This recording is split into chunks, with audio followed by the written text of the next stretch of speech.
그리스도의 이름으로 감사하며 기도드리옵나이다. 아멘. 네. 할렐루야.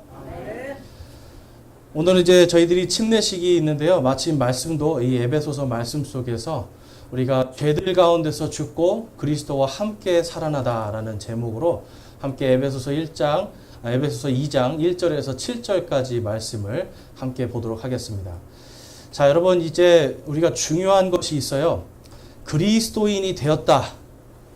자, 이 그리스도인이 되었다라는 것은 교회를 다닌다는 뜻일까요? 아니면 그리스도와 같이 사는 것을 말하는 걸까요? 아멘. 그리스도와 함께 사는 것. 여러분, 이것을 우리가 잘 기억하셔야 돼요. 교회를 다니는 게 중요한 게 아닙니다.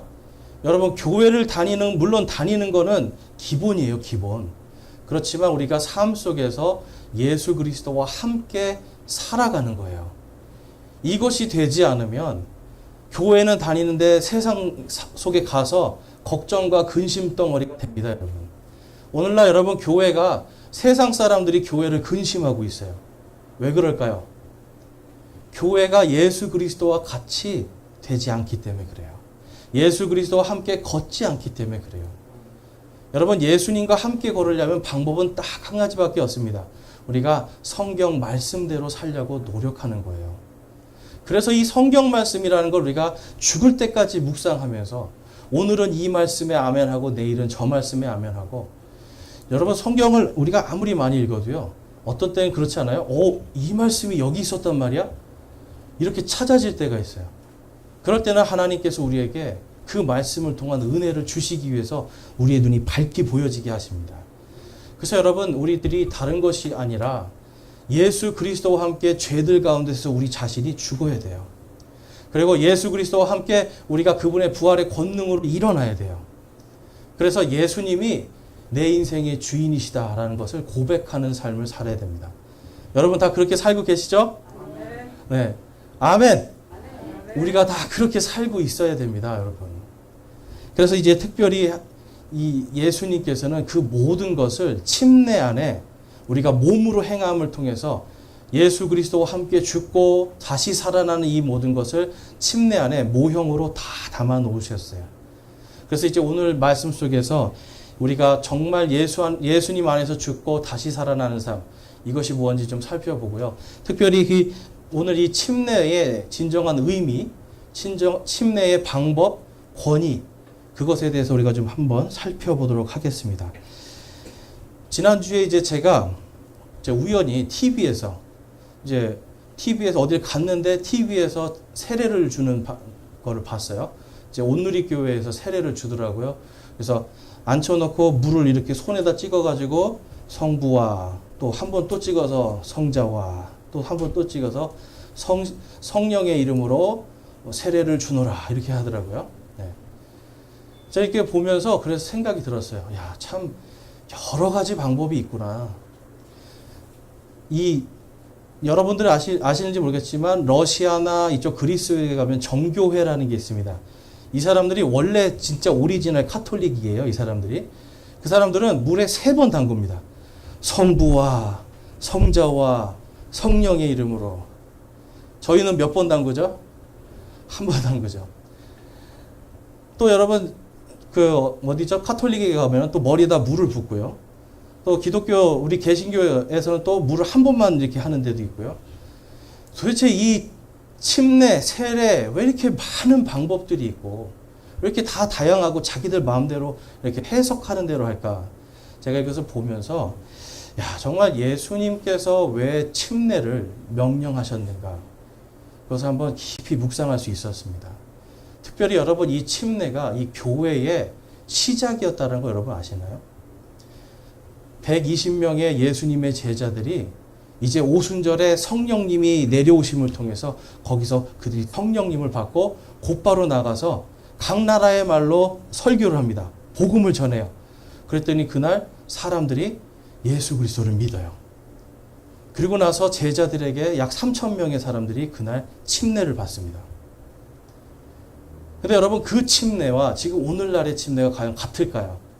그때의 그 침례와 오늘날의 세례가 과연 같을까요? 여러분, 많은 사람들이 아셔야 되는 게 우리가 성경 방법대로 해야 되는데 전부 다 전통대로 하고 있다는 걸 알 수가 있습니다. 자, 마태복음 28장 말씀 한번 볼게요. 이 침례가 얼마나 중요한 건지 마태복음 28장 19절에서 20절 말씀 우리 보이시는 분들 함께 읽어보겠습니다. 시작.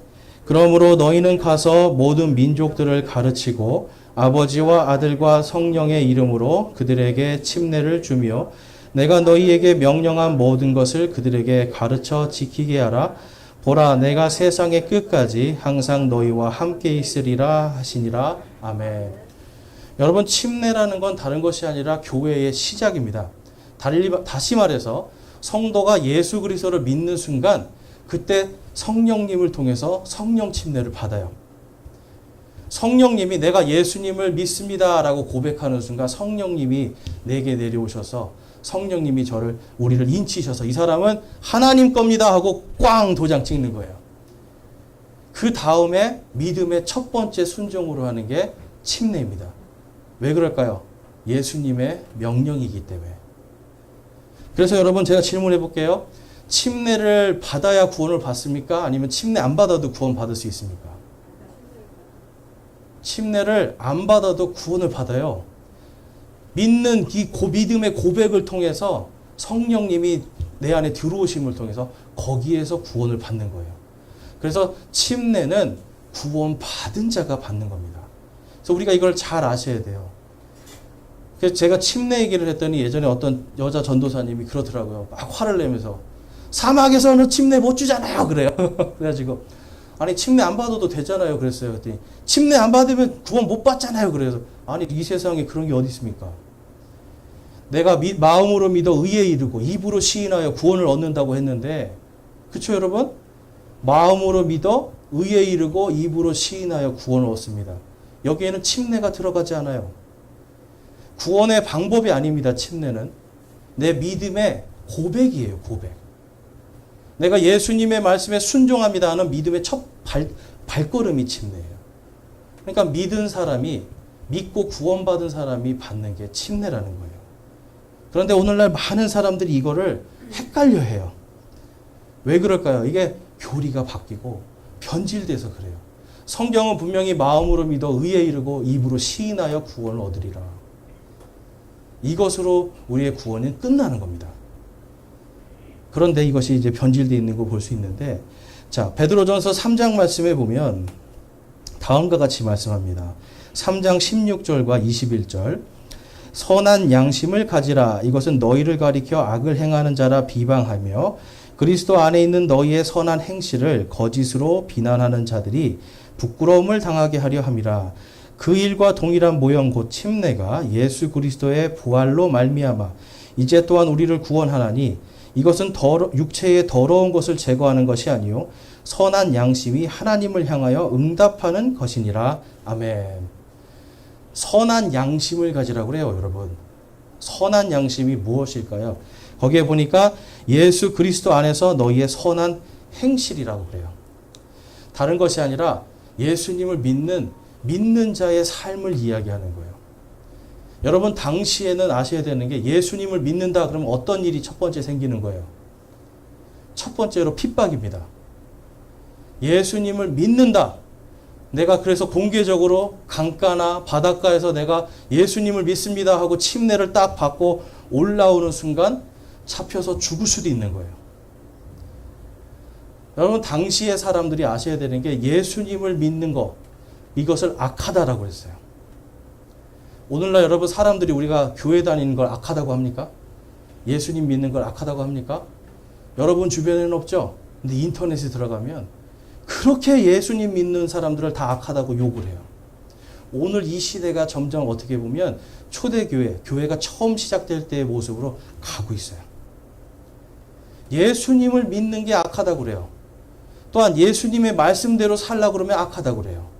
특별히 여러분 이 침례라는 말 하나가 이게 여러분 우리나라에서는 이 침례만이 예수님의 명령입니다. 이 말하는 게 무슨 느낌인지 아세요? 독도는 우리 땅입니다 하는 거랑 똑같아요, 여러분. 일본에 가서 여러분 독도는 우리 땅입니다 그러면 일본 사람들이 뭐라고 그래요? 그건 다케시마입니다. 그러죠. 예. 근데 여러분, 독도가 우리나라 땅입니까? 다케시마입니까? 우리나라 땅이잖아요. 예수님이 명령하신 게 침례인데, 아니, 침례를 받아야 됩니다 하면은 이상하게 본다는 거예요. 여러분, 왜 이런 일들이 생겼을까요? 성경의 이 하나님의 말씀이 아니라 자기들의 전통 때문에 그렇습니다. 그래서 21절에 보면 그 일과 동일한 모형이라고 그래요. 여기서 그 일은 뭐냐면 노아의 방주 사건을 이야기합니다. 여러분, 노아의 방주 사건이 창세기에 가보니까 하나님께서 120년 동안 노아를 통해서 방주에 탄 사람은 구원을 받습니다라고 계속 얘기를 해요. 그때 노아는 어떤 일을 당했을까요? 성경에 나오진 않지만 사람들이 분명히 조롱하고 비난했을 겁니다. 아니, 비라는 게 오지 않는데 무슨 비가 온다고 그래. 홍수라는 걸 보지도 못했는데 무슨 홍수가 난다고 그래. 사람들이 분명히 비난했을 거예요. 그렇지만 노아는 자기가 한 번도 보지 않은 이 홍수를 대비해서 말씀에 순종해서 방주를 짓습니다. 그리고 방주가 닫히는 날 아무도 안 온 거예요. 동물들은 탔지만, 하나님께서 보내주신 동물들은 탔지만 사람들은 딱 자기 아들 3명, 그리고 며느리 3명, 그리고 자기 아내, 그래서 총 8명만 딱 그 배에 탑니다. 그런데 여러분, 실제로 홍수가 일어났습니까? 안 일어났습니까? 일어났어요. 코로 숨을 쉬는 모든 짐승들과 사람들은 다 죽어요. 그리고 나서 이 8명의 사람들이, 여러분 생각해 보셨어요? 그때 이 홍수가 그냥 비만 내린 게 아니에요. 땅에서 지하수들이 다 터져 올라오고 하늘에서는 엄청난 물이 쏟아지고 결국은 이 방주는요, 물속을 막 다닌 겁니다. 이렇게 떠 있었지만 사실 물속에 들어갔다 나왔다 계속 하는 거예요, 여러분. 그래서 지금 사도 베드로는 그것이 침례와 동일한 모형이다라고 말씀을 해요. 그러면서 뭐라고 말해요? 그 침례가 예수 그리스도의 부활로 말미암아 이제 또한 우리를 구원하나니라고 말씀합니다. 이것 때문에 어떤 사람들은 침례를 받아야 구원받는다고 생각해요. 근데 여러분, 그게 아니죠. 그 말 뒤에 보면 가로가 이렇게 쳐져 있어요. 보면 이것은 육체의 더러운 것을 제거하는 것이 아니요.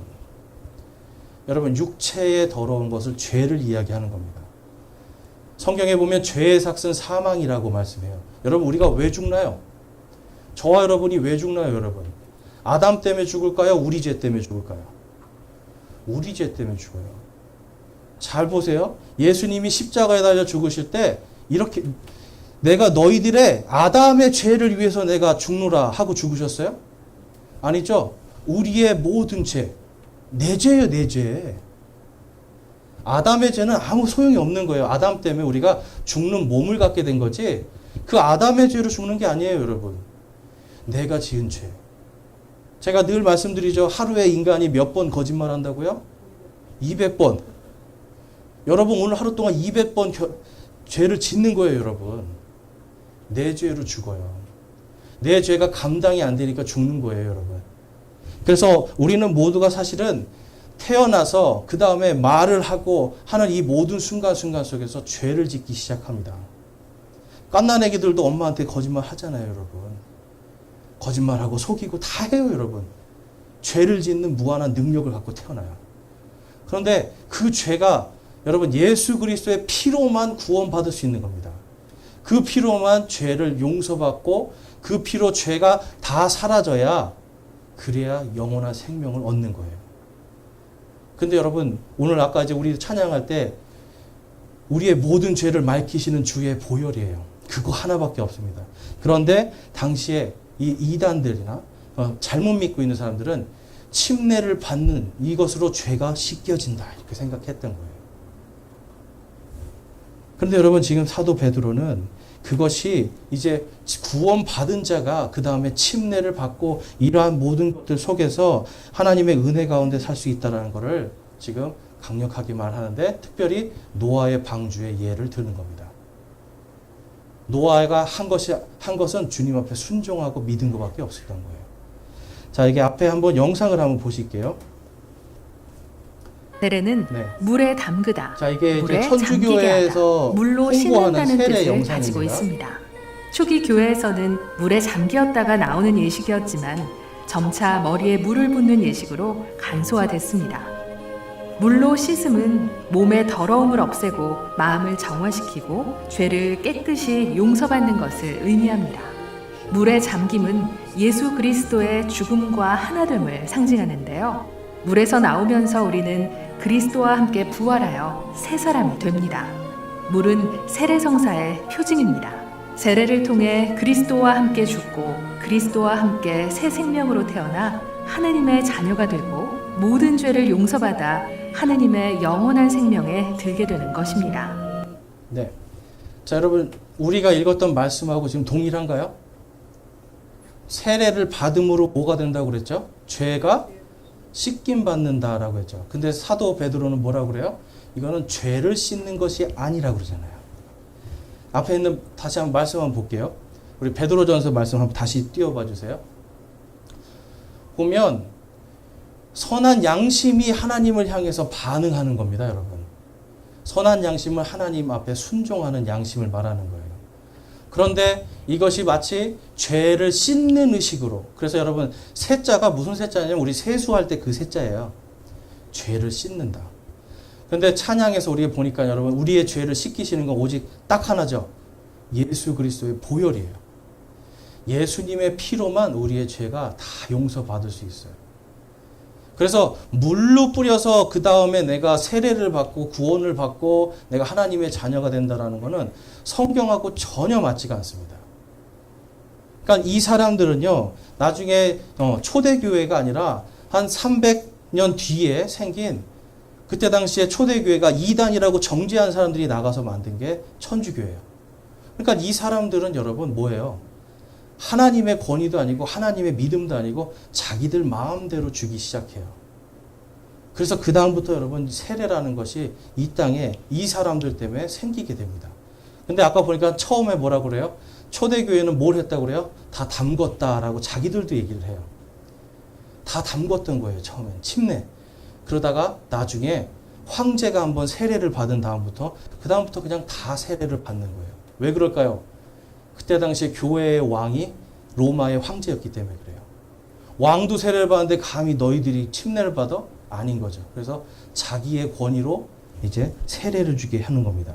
자, 거기 우리가 가지고 있는 찬송가의 224장을 보면, 그래서 이제 그러한 전통들 때문에 여기도 보면 잘 보이실지 모르겠는데 정한물로 우리 죄를 모두 씻어 주시사 그래요.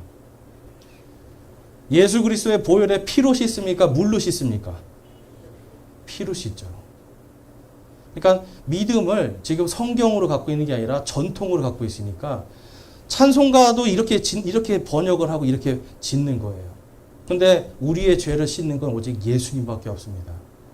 그래서 그 다음 슬라이드 보시면 또 빨간 줄을 보면 죄를 씻고 성령 받아라고 그래요. 죄를 씻고 성령 받아. 제가 아까 예수님을 믿는 순간 성령을 받는다라고 말씀드렸죠. 그래서 여러분 예수님의 보혈의 피로 죄 씻김을 받고 성령님이 임하심으로 주의 자녀가 되고 주의 자녀됨이 감사해서 내가 예수님의 명령에 복종하겠습니다라는 의미로 받는 게 침례예요. 그러니까 여러분 의미 자체가 완전히 다르다는 거 아시겠어요? 하늘과 땅의 차이예요. 침례는 하나님께서 이 침례자 요한에게 명령하시고 그 다음에 예수님을 통해서 제자들에게 또한 성령님이 임하심으로 온 하늘에서 온 침례라면 지금 이 카톨릭식의 이러한 세례는 어디에서 왔습니까? 하늘에서 왔습니까? 사람에게서 왔습니까? 사람에게서 온 거예요.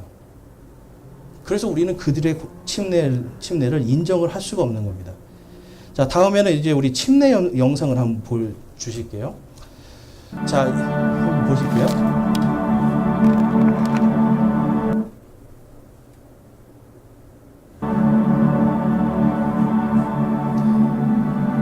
이 사람들은 미식축구 선수들입니다, 지금. 그리고 여기가 예수님이 침례 받으셨던 곳이다 라고 그냥 추측하는 곳이에요. 추정하는 곳.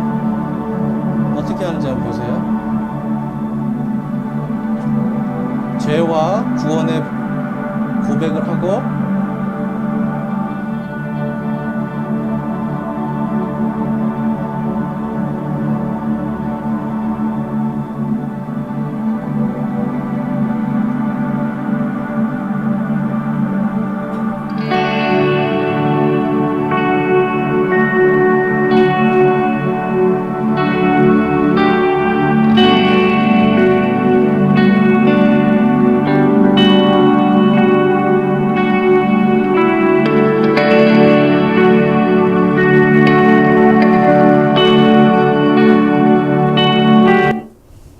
이게 이스라엘 콜렉티브라는 사이트에서 작가인데 저 사람들이 지금 여러분 침례 받고 막 이러잖아요. 그 왜 그래요, 여러분?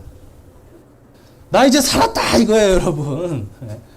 자, 근데 저 사람들이 침례 받기 전에 뭘 해요? 죄의 고백을 하고 내가 예수 그리스도의 이름으로 구원받았습니다라고 하는 믿음의 고백을 하고 그 다음에 물로 뿌립니까? 아니면 들어갑니까? 들어가요. 예수님이 꼭 저기에서 진짜 받았다는 거 아닙니다. 근데 사람들이 추측하는 장소예요. 예수님이 침례 받았을 곳이다. 근데 갔더니 어떤 곳이에요, 여러분? 이만큼 물이 차는 곳이고 지금도 전 세계 모든 사람들이 저기 가서 예수님이 받으신 그대로 내가 침례를 받고 싶습니다. 해서 저기 가서 침례를 받아요. 장로교 목사님도 세례 받은 분들이 가서 내가 예수님 체험한다고 가서 체험 삼아 침례를 받아요. 여러분, 예수님께서 그러면 지금 저 상황을 봤을 때는 물을 이렇게 뿌리는 거를 명령하셨을까요? 물에 담그는 걸 명령하셨을까요? 잠그는 거예요. 침례는 이거 하나밖에 없어요, 여러분. 이 세상에 세례나 이런 것은 없는 겁니다, 여러분. 그런데 인간이 만들어내고 그게 전통이 됐으니까 지금 내려오는 거예요. 그렇지만 그것을 통해서 그걸 하는 사람들이 물론 이제 카톨릭은 이제 이단이기 때문에 제가 모르겠습니다. 그렇지만 개신교회에서 이거 세례 준다고 해서 구원하고는 전혀 상관없는 거죠. 그리고 이 일반 개신교회도 하나님의 성령님이 계시기 때문에 그들의 구원은 보장이 됩니다. 그렇지만 방법과 방식과 권위에 대한 부분은 엄연히 다르다는 거예요. 그러면 성경에 있는 대로 해야 되는 게 맞는 거죠. 예수님의 명령이기 때문에 그래요. 자, 로마서 6장 6절에서 7절 말씀에 가보면 우리가 이것을 알거니와 우리의 옛사람이 그분과 함께 십자가에 못 박힌 것은 죄의 몸을 멸하여 이제부터는 우리가 죄를 섬기지 아니하게 하려 함이니 죽은 자는 죄로부터 해방되었느니라. 아멘. 여러분, 우리의 죄된 인생이 언제 끝나냐면 우리가 죽어야 끝나요. 죽을 때까지 우리는 여러분 계속 죄를 집니다. 그런데 여러분, 예수님께서 우리가 죽을 때까지 지을 그 죄까지도 다 미리 하시고 그것을 위해서 죽어주신 겁니다. 우리는 여러분 작은 죄를 통해서 이미 사형 선고를 다 받았던 사람들이에요. 여러분, 사형 선고 받은 사람한테 더 큰 벌 내릴 게 있습니까? 없습니까? 사형이 제일 큰 죄예요. 벌이에요. 그래서 여러분, 감옥에 가서 사형수가 막 말썽 부리면 이 사람을 그냥 가둬는 놓지만 더 이상 줄 벌이 없어요. 왜냐하면 죽을 거니까. 그래서 이미 사형수는 여러분 죽은 사람입니다. 죽은 사람한테 무슨 다른 형벌을 내리겠어요. 우리는 다 그랬던 사람들이었어요. 그런데 우리의 옛사람이 전부 다 어디에 못 박혀 있다고 지금 사도 바울이 이야기하고 있어요? 십자가에 못 박혀 있다. 왜 십자가에 못 박혀 있을까요? 예수님께서 십자가에 못 박히실 그때, 피 흘려 죽으실 그때 우리의 죄도 거기에 못 박혀 있는 거예요. 로마의 병사들이 예수님의 팔에 꽝꽝 하고 못을 박을 때 우리의 죄도 거기에 못 박혀 있는 거예요. 그렇기 때문에 예수님을 믿는 그 믿음으로 우리는 구원을 받는 겁니다, 여러분. 아멘이십니까? 이게 가장 큰 은혜예요. 내가 뭔가 세례를 받아야 구원받고, 뭔가 착한 일을 해야 구원받고, 뭔가 헌금 많이 하고, 교회를 어떤 분은 교회를 3개를 세웠다고 하는데, 하나 여러분 부러워하실 필요가 없어요. 그건 그냥 그 사람이 한 일이지, 하나님하고는 전혀 상관없는 일이에요. 하나님은 우리가 뭘 세우고 많이 하는 게 아니라, 뭘 원하시겠어요? 내가 너희의 진짜 하나님인 것을 알라는 거예요. 하나님은 구약 성경에서 계속 말씀해요. 내가 너희의 하나님인 것을 알라. 내게로 돌아오라. 나를 믿으라. 내 이름을 부르라. 주의 이름을 부르는 자는 구원을 주시리라고 약속을 하십니다. 그것이 여러분 하나님의 은혜예요. 에베소서 2장에서 그래서 다음과 같이 말씀합니다. 2장 2절과 3절에 가보면 지나간 때에는 너희가 그것들 가운데서 이 세상의 행로들을 따라 걸으며 공중의 권세 잡은 통치자 곧 지금 불순종의 자녀들 가운데서 활동하는 영을 따라 걸었느니라. 자, 3절 말씀 우리 같이 한번 읽어볼게요. 시작. 지나간 때에는 우리도 다 그들 가운데서 우리 육신의 욕심 안에서 생활하며 육신과 생각의 욕망을 이루어 다른 사람들과 같이 본래 진노의 자녀들이었으나. 아멘. 이 세상엔 여러분 딱 두 자녀밖에 없습니다. 중간이 없어요. 하나님의 자녀인가 진노의 자녀인가. 중간은 없는 겁니다, 여러분. 뭔가 중간에 어설프게 걸쳐서 조금 내가 열심히 하면 하나님 자녀 되고 조금 내가 못하면 하나님 자녀 탈락되고 이런 거는 성경에 없어요. 너희들이 진노의 자녀였지만 나를 믿음으로 이제 내 자녀다라는 거예요. 시민권만 바뀌는 겁니다, 여러분. 옛날에는 어디에 살았던 사람이에요? 마귀들의 그 영 속에서, 제가 지난주에도 말씀드렸지만 마귀시 지옥구 멸망동에 살았던 사람들이에요. 어디 살았다고요? 마귀시 지옥구 멸망동에 살았던 우리들이 예수 그리스도를 믿고 구원받는 그 순간 입술로 고백하면서 내가 그분을 믿습니다 라고 고백하는 그 순간 우리가 어디로 옮겨지는 거예요, 여러분? 예수시 청국동 영생동으로 옮겨지는 거예요. 어디로 옮겨졌다고요, 여러분? 예수시 청국동 청국구 영생동. 여러분, 어디 살고 싶으세요? 마귀시에 살고 싶으세요? 예수님시에 살고 싶으세요?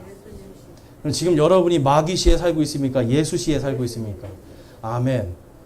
저와 여러분이 지금 여러분 완전히 사는 데가 바뀌어버린 거예요. 그거를 내 힘으로 한 게 아니라 내가 예수 그리스도를 믿습니다라고 하는 이 작은, 정말 이 겨자씨만한 이 작은 믿음과 고백 하나를 가지고 예수님께서 성령님을 주심을 통해서 이제 너는 내 자녀다. 딱 인치시고 그 다음에 확 옮겨주시는 거예요. 여러분, 이것만 생각해도 우리가 하나님 앞에 감사하지 않을 게 없습니다. 내가 돈이 없다고, 내가 건강이 없다고, 남들보다 조금 내가 불편하다고, 여러분 이것 때문에 하나님 원망하실 게 없어요. 왜냐하면 이러한 것들은 다 그냥 지나가는 것들이잖아요. 그런데 우리는 이미 영원한 생명 가운데 예수님의 권능 가운데 살고 있는 겁니다. 자, 오늘 본문 말씀 4절에서 6절 말씀을 보면 긍휼이 풍성하신 하나님께서 친히 우리를 사랑할 때 보여주신 자신의 크신 사랑으로 인하여 심지어 우리가 죄들 가운데서 죽었을 때에 우리를 그리스도와 함께 살리셨고 너희가 은혜로 구원을 받았느니라. 또 함께 일으키사 그리스도 예수님 안에서 우리를 하늘의 처소들에 함께 앉히셨으니. 아멘. 우리가 지금 어디에 앉아 있는 거예요, 여러분? 하늘의 처소. 우리가 지금 육신은 지금 여기 앉아 있지만 하나님께서 이미 우리가 하나님의 처소에 앉아 있는 사람으로 보시는 겁니다. 그러니까 여러분, 세례를 받고 침례를 받고 이것이 구원의 조건은 아니라는 거예요. 보니까 너희들이 죄들 가운데 죽었을 때라고 그래요. 우리가 죄들 가운데 죽었을 때가 언제입니까, 여러분? 예수님께서 십자가에 못 박히실 때 죄들 가운데 죽는 거예요. 죄들 가운데 우리가 죽었을 때 그때 예수 그리스도와 함께 살리셨고, 여러분 죽어야 부활을 하는 겁니다. 부활은 여러분 물론 데살로니가전서 4장 17절에 가면 예수님이 오실 때 살아있는 우리가 이제 변해서 올라간다 하지만 실제로 예수님 보면 예수님이 진짜 죽으셨기 때문에, 죽임 당하셨기 때문에 그 다음에 뭐가 있는 거예요? 부활이 있는 거예요. 부활. 만약에 예수님이 가짜로 죽으셨으면 그게 부활이 아니라 그거는 그냥 소생이에요. 소생. 부활은 완전히 죽었다가 다시 살아나는 겁니다. 우리의 죄가 십자가에 못 박혀서 예수 그리스도와 함께 죽었을 때 그게 죽어야 되는 거예요, 여러분. 죽어야 그 다음에 부활을 얻으리라.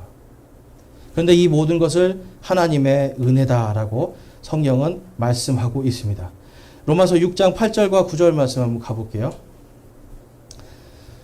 예수님과 함께 죽어야지 되는 이유를 사도 바울은 다음과 같이 말씀합니다. 우리 한번 8절과 9절 같이 한번 읽어보겠습니다. 시작.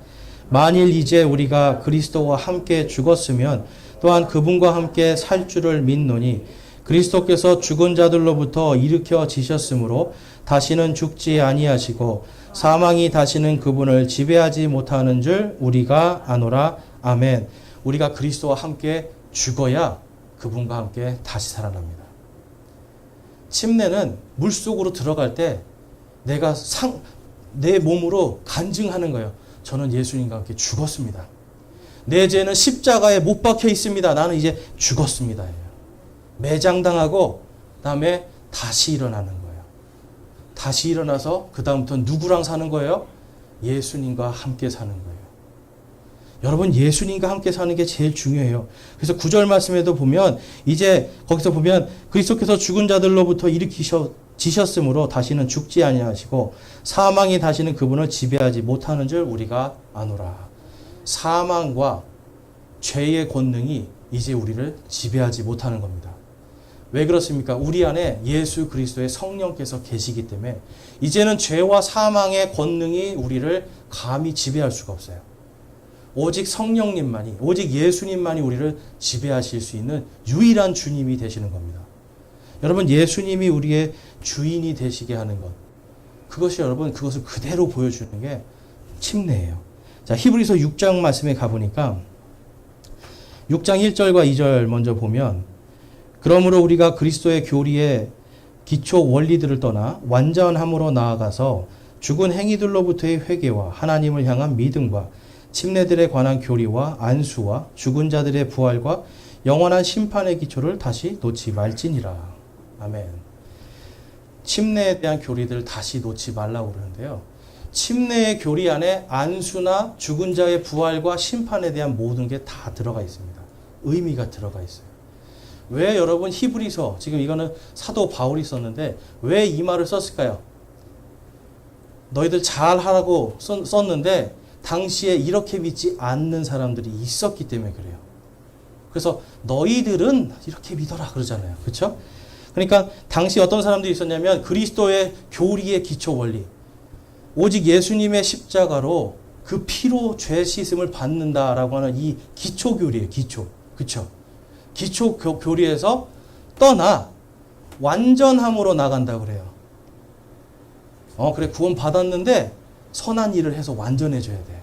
구원 받았지? 주일 성수 잘하고 11조하고 뭔가 교회에 헌신하고 잘해서 완전해져야 구원받을 수 있어라는 이러한 가짜들이 생겨난 겁니다. 그러니까 이러한 가짜들에 대해서 지금 사도 바울은 그렇게 하지 말라 그러면서 침례들에 관한 교리를 너희들이 그 기초를 다시 놓지 말라, 만들지 말라라고 이야기해요. 그 다음에 5절과 6절에 가니까 그렇게 하는 자들에 대해서 이렇게 기록을 하고 있습니다. 만일 떨어져 나가면 다시 그들을 새롭게 하여 회개에 이르게 함이 불가능하니 그들은 자기들을 위해 하나님의 아들을 새로이 십자가에 못 박아 드러내놓고 그분을 모욕하느니라. 그래서 여러분, 떨어져 나간 자들의 십자가와 우리의 십자가가 다르죠? 떨어져 나간 자들, 천주교의 십자가에는 항상 누가 달려 있어요? 예수님이 항상 거기 달려 있잖아요. 개신교의 십자가에 예수님이 달려 계십니까? 안 계십니까? 여러분, 차이가 있죠? 근데 여기 제가 이걸 보면서 야, 떨어져 나간 자들은 정말 예수님을 드러내놓고 모욕하고 있구나. 보혈의 피가 아니라 이 교회에서 침례를 받음으로, 그들은 그렇게 생각하는 거예요.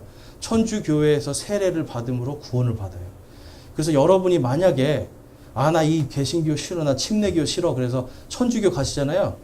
그러면 세례를 다시 받을까요? 안 받을까요? 다시 받습니다. 이거를 재세례라고 합니다. 재세례. 왜 다시 줄까요? 개신교는 서자야. 우리가 장자 집안이고 우리가 진짜야. 그러니까 너네는 다시 받아. 뭘 이야기하는 거예요? 구원을 부인하는 거예요, 여러분. 이 사람들은 그 교회 안에 있어야만 구원받는 거예요.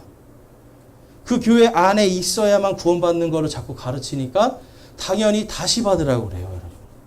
그런데 제가 아까 이 침례는 죄를 용서하는 게 아니라, 그렇죠? 우리가 예수 그리스도의 그 믿음을 고백하는 거라고 말씀드렸어요.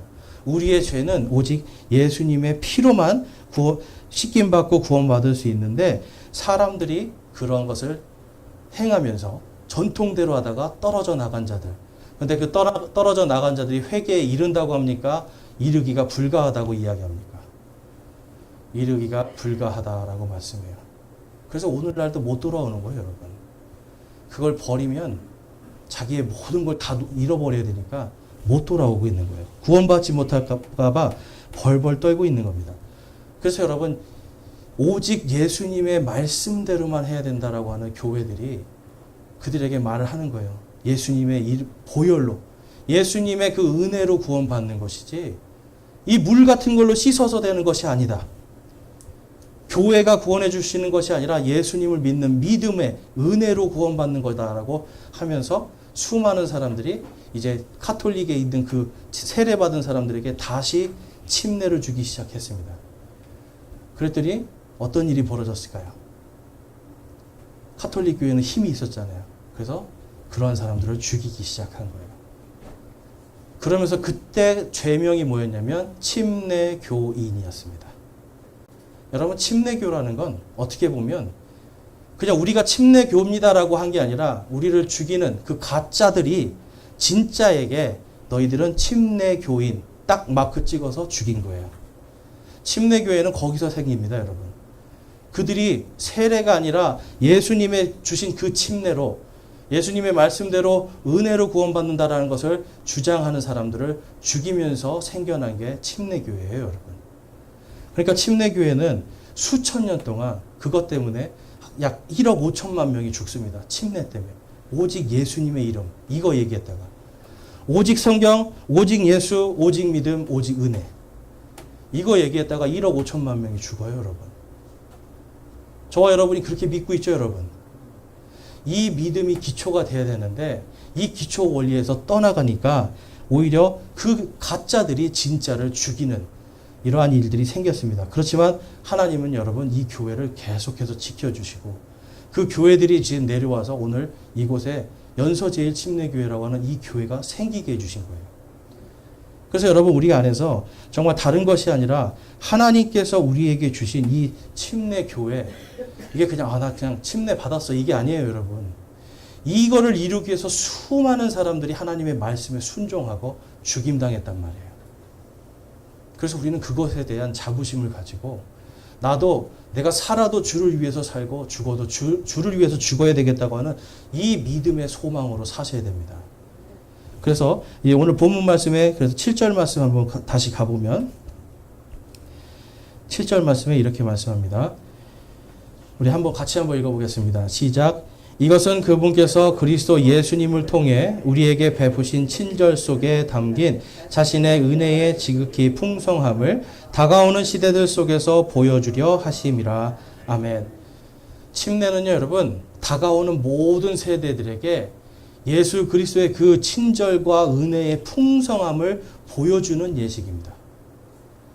제가 말씀드렸죠. 예식으로만 끝나는 게 아니라 그 다음에 우리가 예수님과 함께 죽고 예수님과 함께 사는 그 예수님의 친절과 은혜의 풍성함을 보여주는 삶을 살아야 돼요. 그래서 여러분, 침례만 받았다고 되는 게 아니라 바로 그것을 보여주는 삶, 거기까지 우리가 가야 되는 겁니다. 참 어렵겠죠, 여러분. 그렇지만 그것을 위해서 우리 수천 년 동안 수많은 사람들이 목숨을 걸고 그걸 지켜왔기 때문에 오늘 이 교회가 세워져 있고 여러분들이 그 교회에 지금 지체로서 함께 세워져 나가고 있습니다. 그래서 예수님께서 말씀하시는 것도 동일한 거예요. 이것을 너희만 믿고, 이게 아니죠. 너희들은 모든 민족들에게 가서, 왜 가라고 그래요, 여러분? 복음을 전하죠. 구원받는 자들이 한두 명이 모이면 그게 무엇이 됩니까? 교회가 되죠. 그들이 또 예수님이 가르친 모든 것을 지키고 행함을 통해서 예수님의 그 친절하심과 은혜의 풍성하심을 다음 세대에게 계속 보여주는 그러한 교회로 예수님께서 온 세계로 퍼지게 명령하신 거예요. 여러분, 우리는 우리 안에서 그냥 나 혼자 믿고 구원받았으면 됐지, 이건 아니라는 거예요. 우리는 나 혼자만의 이제 믿음이 아니라 정말 이제는 예수님이 명령하신 그대로, 그리고 내가 정말 죄인이었는데 예수님 앞에 한 게 아무것도 없는데 예수님이 우리에게 친절을 베풀어 주셨잖아요. 친절을 베풀어 주셨죠. 그걸로 우리를 통해서, 우리가 그 믿음을 통해서 은혜의 풍성한 구원의 영원한 생명을 얻게 된 줄로 믿습니다. 그래서 저와 여러분이 이 은혜를 풍성하게 보여주는 삶을 살아야 돼요. 한국 분들이 제일 못하는 게 뭔지 아세요? 보여주는 거 잘 못합니다. 나 이만큼 믿어 이렇게 자랑하라는 게 아니에요. 하나님의 말씀대로 내가 사는 거를 실천하면서 보여준다는 거예요. 그래서 여러분 우리는 그것을 통해서 침례를 받은 의미, 뭐 침례가 물속에 들어가는 뭐 방법, 침례의 어떤 권위, 이러한 그것과 함께 내 삶 속에서 침례의 그 삶을 통해서 하나님께 온전히 영광을 돌릴 수 있을 줄로 믿습니다. 그래서 여러분 말씀대로 사시고 하나님의 말씀 안에서 하나님의 영광을 돌리는 저와 여러분이 되시길 주님의 이름으로 축원합니다. 우리 마지막으로 로마서 14장 8절과 9절 말씀 읽고 우리 결단의 기도하는 시간 갖겠습니다. 함께 로마서 14장 8절과 9절 함께 읽겠습니다. 시작. 우리가 살아도 주를 위해 살고 죽어도 주를 위해 죽나니 그러므로 살든지 죽든지 우리가 주의 것이로다. 이 목적을 위해 그리스도께서 죽으시고 일어나사 다시 살아나셨으니 이것은 그분께서 죽은 자와 산 자의 주가 되려 하심이라. 아멘. 우리 말씀을 생각하면서 결단하며 기도하겠습니다.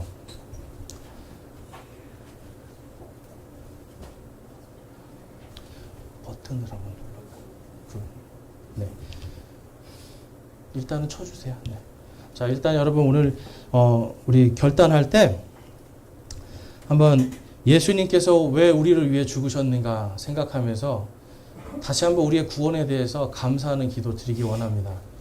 주님, 저의 모든 죄가 제가 고백한 이 입술의 고백, 이 작은 믿음 하나 때문에 십자가에 지금 못 박혀 있음에 감사합니다. 그 죄가 십자가에 못 박혀 죽음을 통해서 이제는 예수님의 부활이 나의 부활로 영원한 생명으로 저에게 선물로 주심을 감사합니다 라고 감사하기를 원하고요. 또한 여러분 이 시간 우리 결단하기 원합니다. 주님, 제가 그 감사와 은혜를 풍성하게 살아도 주를 위해서 살고 죽어도 주를 위해서 죽는 그 풍성한 은혜를 보여주는 삶, 진정한 침례 교인의 삶을 살기를 소망합니다 라고 결단하기 원합니다. 우리 함께 기도하겠습니다.